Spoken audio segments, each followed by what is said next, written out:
What's up, guys? Time to review the latest chapter of Naruto that was just released.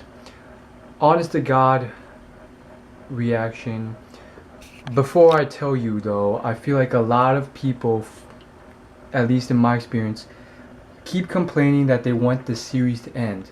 Of the few people I've talked to about it who have caught up, they are all on the same consensus.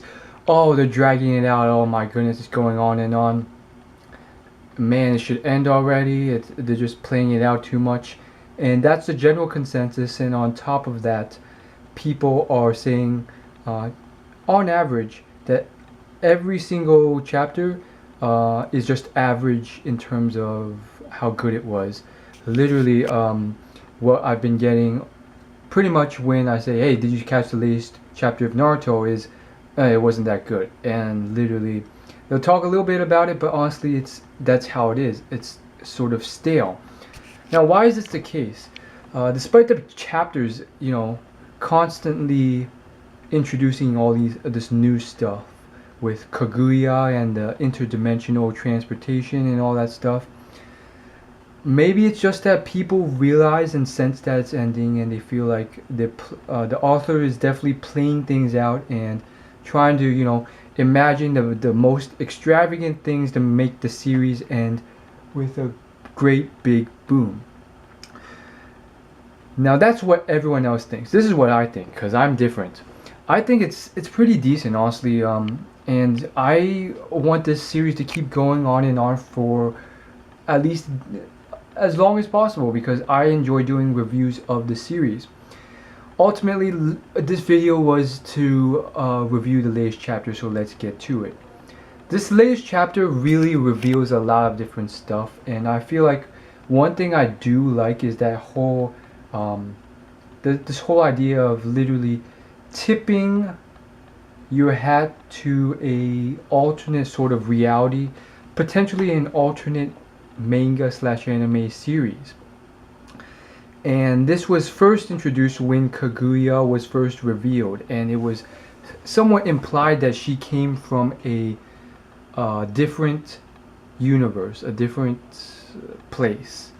And it was Kaguya's son who revealed this to Naruto and Sasuke, technically. And ultimately what was said was literally that, oh, it's not important where she came from. She was just from a different world.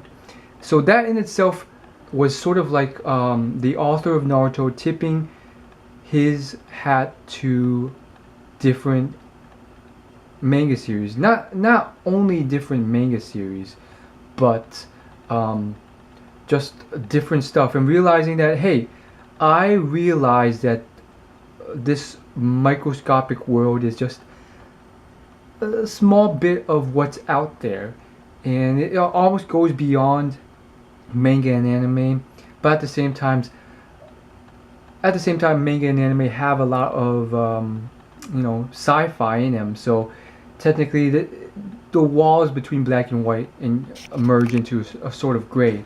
But ultimately, I like the whole idea, basically, that it sort of tipped its hat and acknowledged that, hey, there's outer space out there, there's different planets out there, there's hundreds of thousands of galaxies, all with hundreds of thousands of stars in each galaxy, and each of those galaxies, potentially houses a planet suitable for life with all sorts of stuff going on.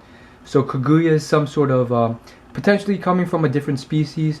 Maybe she's some sort of like high level species, or a species that has achieved some sort of interdimensional power, or literally just some sort of species that maybe she's one of a kind in her species who has somehow achieved this power. And again, it's borderline more magic than technology, but it's interesting.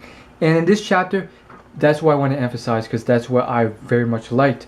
This whole thing with Kaguya not only teleporting in between dimensions, but literally changing the scenery. At first they're in this sort of magma world, and then they're in this ice snow world.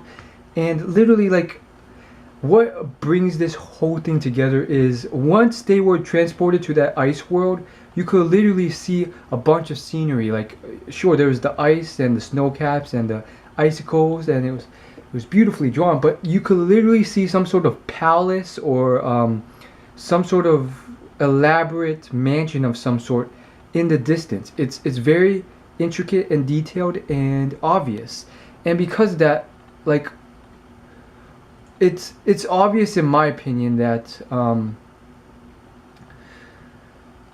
like this could potentially be a sort of nod or acknowledgement at another world, maybe another anime world. Literally, this could be like something out of One Piece. Who knows? That's the power of, like, I really very much love that. Like, it could ultimately literally be a like I believe it was Sakura who made the acknowledgement, is Kaguya literally creating all this entire world and all its scenery in an instant. And that's a potential spin on it, but I feel like, and obviously the author didn't say anything about this, but I feel like that these worlds were already there, and she's literally transporting these people from Naruto into a potentially different anime world. But again, that's just my theory. All that was really revealed was it was literally that this world, like Sakura mentioned, that Kaguya created this world, possibly. She didn't know, she was theorizing as well. So I found that really interesting, and other than that, I just, like, literally this whole chapter was just them fighting, and I very much enjoyed the this whole thing with Kaguya, doing all these amazing techniques, freezing them over, the Amaterasu. Honestly, it was amazing because, like, although people are whining that it's dragged out, I feel like personally that it is something that's it should be, because this is the strongest character on a completely different level than anything thus experienced. She's absorbed every jutsu known to mankind, and she's doing some crazy stuff, time and space jutsus, not really even jutsus. You don't see her using any hand symbols. She's just willing it, and it happens. And on top of that, I was always excited once black and white jutsu, ninjutsu, was introduced. It was supposed to be something on another level to even time and space ninjutsu. But again, those two jutsus were never really, introduced to a full extent, other than maybe Obito using them. But again, now we see something on a completely different level, and therefore it should be like the longest battle in all of Naruto history, because she is so strong. She should not be brought down so easily. It wouldn't really make sense for her to be defeated so quickly. It should take even longer than Madara. But at the same time, if it does end, it is because the author has acknowledged the fact that a lot of the fans are complaining and whining, and they realize that they want it to end, and they're pretty much willing the author to. Finally, we get to the biggest thing in the whole chapter, which is the sexy ninjutsu. I loved it. I freaking loved it, because it ties the whole thing together. God knows, all these hundreds of chapters of Naruto, ties it back to the very beginning. One of the first jutsus, if not the first jutsu, introduced by Naruto. And it, at the time and throughout the series, it was known as this sort of playful, funny jutsu that Naruto surprisingly used on some of his big enemies in the first arc to get away or distract them. And I feel like it's the most awesome thing that it's brought back, and it literally did have some impact on the strongest person known to Naruto. I thought that was genius, and on top of that, it does make sense. It's like, hey, you have to think more creative and be more ingenious as a ninja, and Naruto has done that. Everyone's so serious and formal with all these fighting techniques. Naruto's like, hey, what if I just, clone myself and pretending to be all these, sexy male figures that are naked? And literally, it worked for a few, seconds and distracted Kaguya. So it all just brought it back together, and then you see Kakashi's flashback pretty much with Jiraiya saying, this is the child of prophecy. But ultimately, it's not really a child prophecy anymore because Naruto's working as an equal, as partners with Sasuke. So they're both the childs of prodigy, prophecy now. And ultimately, I don't really, I don't know. I can't say I really like this whole pairing of Naruto with Sasuke. Them holding hands and working together to end it. The author of Naruto could have done a multitude of different things. And I'm kind of disappointed that the whole Sasuke versus Naruto thing never really happened, and they were sort of ultimately decided to be not that strong in comparison to other characters, and therefore, they ended up having to work together to defeat this greater evil. I would have very much liked it if it would have gone, slightly different way where maybe Sasuke didn't really repent until the end or change, and he was this, like literally they could have made Sasuke and Naruto very much a lot stronger ever since that whole pain arc, because literally we didn't know the extent of their strengths after Sasuke got his eye transplants from Itachi, and Naruto developed all these new jutsus with the sage powers, and learning from his fight with pain. Like literally all those new techniques he revealed when he fought pain, it literally implied that Naruto and Sasuke were on completely infinite levels of power. Like there's all this mystery surrounding how powerful they were, and there's a lot of debate and arguing over if Sasuke and Naruto were stronger. I personally thought no, Sasuke was even stronger than that. He's going to surpass even Madara, but ultimately that didn't occur. The author could have done anything, and he decided to make it how it is. So I very much liked. Ultimately, I very much liked the freaking sexy no jutsu thing. I thought it was pretty funny, but a little bit of a disappointment that ultimately it didn't really do much other than distract Kaguya for a few seconds.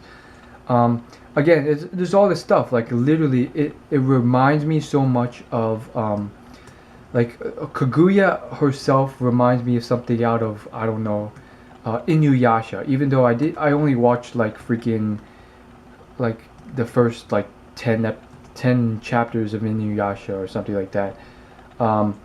So ultimately, I really feel like Naruto, for whatever reason, I don't think it had to. I don't think it. I mean, I'm not gonna say if it should have or shouldn't have, but ultimately, I felt like this whole thing with Kaguya, with her being like a freaking like some sort of alien creature out of Inuyasha or some other anime series, is somewhat strange, honestly, and I don't know if I like it. The whole thing with her, with her, like the fox ears and the third eye and the whole kimono outfit and the whole strangeness regarding it is just somewhat strange in my opinion, and therefore I don't know if I like it, honestly. But again, I very much like the sexy no jutsu, and I very much like the chapter generally. I would say it's a solid chapter, above average. If average was 5 out of 10, I would rate this at like 6.8 out of 10. Nothing spectacular, obviously, but decent chapter.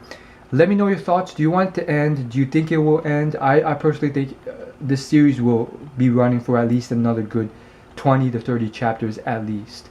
That's all I want to say. As always, like, favorite, comment, subscribe. I personally don't want Naruto to end, but that's my opinion. As always, subscribe to this video, see more, share with someone you think will like it, and the best thing you could do is to get me more views on my videos by either sharing it somehow, Reddit, Twitter, Facebook, Tumblr, and getting other people to subscribe. Thanks for watching.